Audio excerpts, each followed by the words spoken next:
లైఫ్లో పెళ్ళంటే ఎన్నో ఎక్స్పెక్టేషన్స్ ఉంటాయి. వెడ్డింగ్లో డాన్స్లు, ప్రీ వెడ్డింగ్ షూట్లు, బ్యాచులర్ పార్టీలు ఇలా ధూమ్ ధామ్గా చేసుకోవాలి, కానీ ఇంత బోరింగ్గా ఎవరైనా ఆలోచిస్తారా?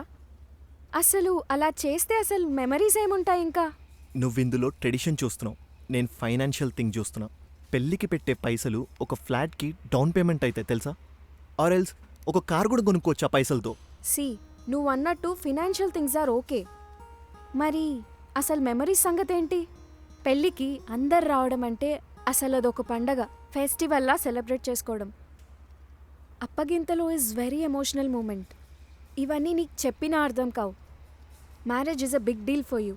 మ్యారేజ్ అంటే ఒక అగ్రిమెంట్ కాదు, ఒక ఇద్దరు ఎమోషనల్ అటాచ్మెంట్. అసలు అదొక new era, new turning point, new chapter start అవుతుంది ఇద్దరు లైఫ్లో. ఓకే, నేను కన్విన్స్ అయిపోయాను. వెయిటర్ గాడు నీ క్యాపుచినోలో ఏదో కల్పించినట్టున్నాడు. ఎందుకంత ఫ్రస్ట్రేట్ అవుతున్నావు?